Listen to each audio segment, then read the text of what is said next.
Hello, welcome back to the channel. So last time we left off at we finished up chapter 10. So this is Job, and I'm going to start with chapter 11, and we're just going to go till time starts running up, over 20 minutes, and then we'll find a good place to stop. So just a reminder, I'm not a preacher. If you understand what I'm reading, go ahead and put it down in the comments. It'll help me and it'll help others as well. And I am reading from New King James Version.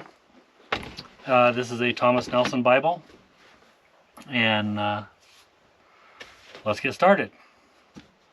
So Zophar urges Job to repent. This is chapter 11. Then Zophar the Naamathite answered and said, should not the multitude of words be answered? And should a man full of talk be vindicated? Should your empty talk make men hold their peace? And when you mock, should no one rebuke you? For you have said, my doctrine is pure, and I am clean in your eyes. But oh, that God would speak and open his lips against you, that he would show you the secrets of wisdom, for they would double your prudence. Know therefore that God exacts from you less than your iniquity deserves. Can you search out the deep things of God? Can you find out the limits of the Almighty? They are higher than heaven. What can you do? Deeper than Sheol, what can you know? Their measure is longer than the earth, and broader than the sea. If he passes by, imprisons, and gathers to judgment, then who can hinder him? For he knows deceitful men, he sees wickedness also. Will he not then consider it? For an empty-headed man will be wise, when a wild donkey's colt is born a man. It's kind of interesting. If you would prepare your heart and stretch out your hands toward him, if iniquity were in your hands, and you put it far away, and would not let wickedness dwell in your tents,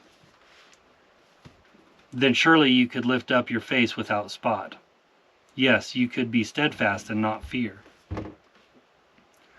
because you would forget your misery and remember it as waters that have passed away. And your life would be brighter than noonday. Though you were dark, you would be like the morning, and you would be secure because there is hope. Yes, you would dig around you and take your rest in safety. You would also lie down, and no one would make you afraid. Yes, many would court your favor, but the eyes of the wicked will fall, and they shall not escape, and their hope, loss of life. That's the end of chapter 11. This is chapter 12. And this is Job answers his critics. Then Job answered and said, no doubt you are the people, and wisdom will die with you. But I have understanding as well as you. I am not inferior to you. Indeed, who does not know such things are these? Let me read that again. Indeed, who does not know such things as these? I am one mocked by his friends, who called on God, and he answered him. The just and blameless, who is ridiculed. A lamp is despised in the thought of one who is at ease. It is made ready for those whose feet slip. The tents of robbers prosper, and those whom provoke God are secure, in what God provides it by his hand. But now ask the beasts, and they will teach you, and the birds of the air, and they will tell you. Or speak to the earth, and it will teach you, and the fish of the sea will explain to you. Who among these do not know that the hand of the Lord has done this? And whose hands in the life of every living thing, and breath of all mankind? Does not the ear test words, and the mouth taste its food? Wisdom is with aged men, and with length of days understanding. With him are wisdom and strength. He has counsel and understanding. If he breaks a thing down, it cannot be rebuilt. If he imprisons a man, there can be no release. If he withholds waters, they dry up. If he sends them out, they overwhelm the earth. With him are strength and prudence. The deceived and the deceiver are his. He leads counselors away plundered, and makes fools of the judges. He loosens the bonds of kings, and binds their waist with a belt. He leads princes away plundered, and overthrows the mighty. He deprives the trusted ones of speech, and takes away the discernment of the elders. He pours contempt on princes, and disarms the mighty. He uncovers deep things out of darkness, and brings the shadow of death to light. He makes nations great, and destroys them. He enlarges nations, and guides them. He takes away the understanding of the chiefs of the people of the earth, and makes them wander in a pathless wilderness. They grope in the dark without light, and he makes them stagger like drunken men. And that's the end of chapter 12. Excuse me. Okay. So chapter 13 doesn't have one of those little header things. So, chapter 13. Behold, my eye has seen all of this. My ear has heard and understood it. What you know, I also know. I am not inferior to you, but I would speak to the Almighty, and I desire to reason with God. But you forgers of lies, you are all worthless physicians. Oh, that you would be silent, and it would be your wisdom. Now hear my reasoning, and heed the pleadings of my lips. Will you speak wickedly for God, and talk deceitfully for him? Will you show partiality for him? Will you contend for God? Will it be well when he searches you out? Or can you mock him as one mocks a man? He will surely rebuke you if you secretly show partiality. Will not his excellence make you afraid, and the dread of him fall upon you? Your platitudes are proverbs of ashes. Your defenses are defenses of clay. Hold your peace with me and let me speak. Then let me come on me what may. Then let come on me what may. Why do I take my flesh in my teeth, and put my life in my hands? Though he slay me, yet will I trust him. Even so, I will defend my own ways before him. He also shall be my salvation, for a hypocrite could not come before him. Listen carefully to my speech, and to my declarations with your ears. See now, I have prepared in my case. Let me start that one over. See now, I have prepared my case. I know that I shall be vindicated. Who is he who will contend with me? If now I hold my tongue, I perish. So the next part is Job's despondent prayer, and we're still in chapter 13. Only two things do not do to me, then I will not hide myself from you. Withdraw your hand far from me, and let not the dread of you make me afraid. Then call, I will answer, or let me speak, then you respond to me. How many are my iniquities and sins? Make me know my transgressions and my sins. Why do you hide your faces? Okay, let me start that over. This is verse 24. Why do you hide your face and regard me as your enemy? Will you frighten a leaf driven to and fro? And will you pursue dry stubble? For you write bitter things against me, and make me inherit the iniquities of my mouth. You put my feet in the stocks, and watch closely all my paths. You set a limit for the soles of my feet.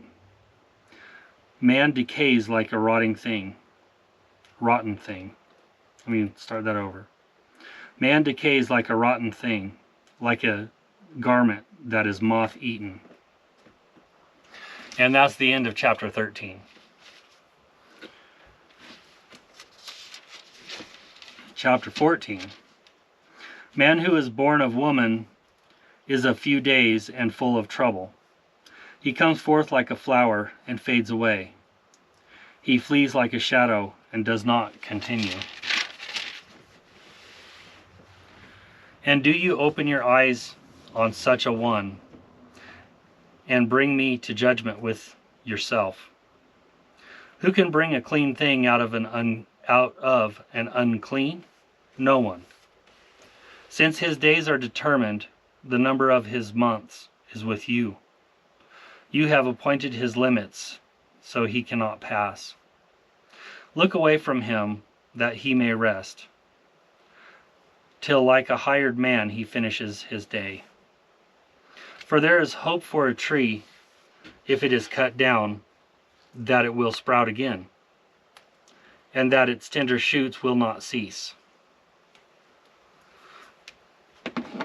Though its roots may grow old in the earth, and its stump may die in the ground, yet at the scent of water it will bud and bring forth branches like a plant.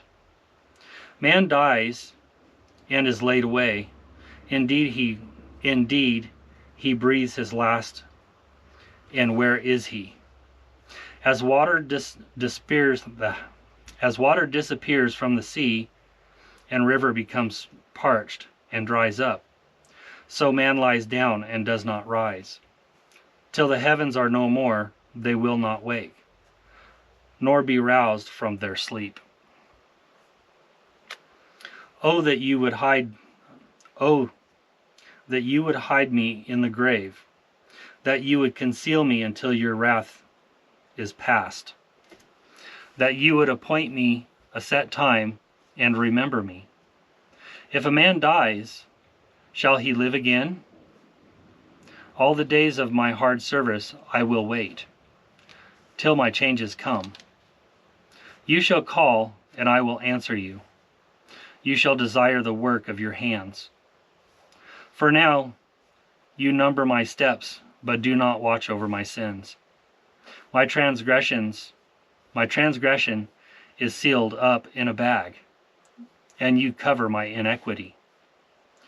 But as a mountain falls and crumbles away, and as a rock is moved from its place, as water wears away stones, and as torrents wash away the soil of the earth, so you destroy the hope of man. You prevail forever against him, and he passes on. You changed his countenance, and send him away. His sons come to honor, he does not know it. They are brought low, and he does not perceive it. But his flesh will be in pain over it, and his soul will mourn over it. And that is the end of chapter 14. Chapter 15 is Eliphaz accuses Job of folly. Then Eliphaz the Temanite answered and said, should a wise man answer with an empty knowledge, and fill himself with the east wind? Should he reason with unprofitable talk, or by speeches with which he can do no good? Yes, you cast off fear and restrain prayer before God, for your iniquity teaches your mouth, and you choose the tongue of the crafty. Your own mouth condemns you, and not I. Yes, your own lips testify against you. Are you the first man who was born, or were you made before the hills? Have you heard the counsel of God? Do you limit wisdom to yourself? What do you know that we do not know? What do you understand that is not in us? Both the gray-haired and the aged are among us, much older than your father. Are the consolations of God too small for you, and the words spoken gently with you? Why does your heart carry you away? And what do your eyes wink at, that you turn your spirit against God, and let such words go out of your mouth? What is man that he could be pure, and he who is born of a woman that he could be righteous? If God puts no trust in his saints, and the heavens are not pure in his sight, how much less man, who is abominable and filthy, who drinks iniquity like water? I will tell you, hear me. What I have seen, I will declare. What wise men have told, not hiding anything received from their fathers. To whom alone in the land was given, and no alien passed among them. The wicked man writhes with pain all his days, and the number of years is hidden from the oppressor. Dreadful sounds are in his ears. In prosperity the destroyer comes upon him. He does not believe that he will return from darkness, for sword is waiting for him. He wanders about for bread, saying, where is it? He knows that the day of darkness is ready at his hand. Trouble and anguish make him afraid. They overpower him, like a king ready for battle. For he stretches out his hand against God, and acts defiantly against the Almighty, running stubbornly against him with his strong embossed shield. Though he has covered his face with his fatness, and made his waist heavy with fat, he dwells in desolate cities, in houses which no one inhabits, which are destined to become ruins. He will not be rich, nor will his wealth continue, nor will his possessions overspread the earth.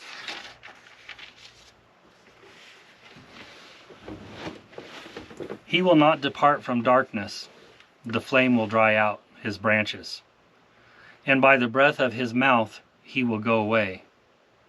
Let him not trust in futile things, deceiving himself, for futility will be his reward. It will be accomplished before his time, and his branch will not be green. He will shake off his unripe grape like a vine, and cast off his blossoms like an olive tree. For the company of hypocrites will be barren, and fire will consume the tents of bribery. They convince trouble and bring forth futility. Their womb prepares deceit. And that's the end of chapter 15. I feel this is going a little bit faster, and we're at 20 minutes. Let's let's get through 16 and see where we end up, all right?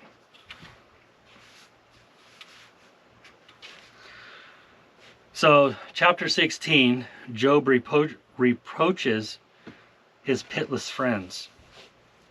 Then Job answered and said, I have heard many such things, miserable. Comforters are you all. Shall words of wind have end? Or what provokes you that you answer? I also could speak as you do. If your soul were in my soul's place, I could heap up words against you and shake my head at you. But I would strengthen you with my mouth, and the comfort of my lips would relieve your grief. Though I speak, my grief is not relieved, and if I remain silent, how am I eased? But now he has worn me out. You have made desolate all my company. You have shriveled me up, and it is a witness against me. My leanness rises up against me and bears witness to my face. He tears me in his wrath and hates me. He gnashes at me with his teeth. My adversary sharpens his gaze on me. They gape at me with their mouths. They strike me reproachfully on the cheek. They gather together against me. God has delivered me to the ungodly and turned me over to the hands of the wicked. I was at ease, but he has shattered me. He also has taken me back. He also has taken me by my neck and shakes me to pieces. He has set me up for his target. His archers surround me. He pierces my heart and does not pity. He pours out my gall on the ground. He breaks me with wound upon wound. He runs at me like a warrior. I have sewn sackcloth over my skin and laid my head in the dust. My face is flushed from weeping, and on my eyelids is the shadow of death. Although no violence is in my hands, and my prayer is pure. O earth, do not cover my blood, and let me cry, have no resting peace. Surely even now my witness is in heaven, and my evidence is on high. My friends scorn me, my eyes pour out tears to God. Oh, that one might plead for a man with God, as a man pleads for his neighbor. For when a few years are finished, I shall go the way of the no return. And we're at the end of chapter 16, and I think we're going to go ahead and stop there. I could probably go on for hours, but I don't want to have videos going on that long. Maybe when I get a little more comfortable reading out loud, I'll revisit that. But for now, let's stop there. But the next one is Job's prayer for relief, and chapter 17. So we're making progress. So that's going to do it for today.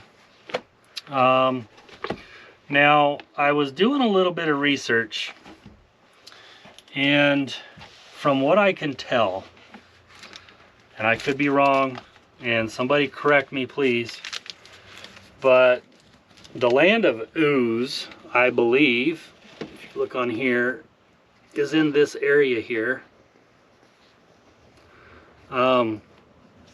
Again, I could be wrong. It would be nice to know.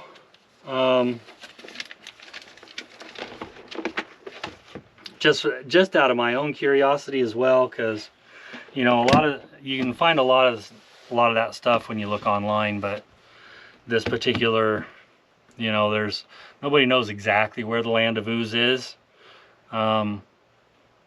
Maybe it was just he called the land Uz, I don't know, but if you know, go ahead and let me know. I'd love to hear from you. Please comment if you like, what I'm doing here. Give me a thumbs up. It lets me know I'm doing good. And I'll see you in the next video. Thanks for watching.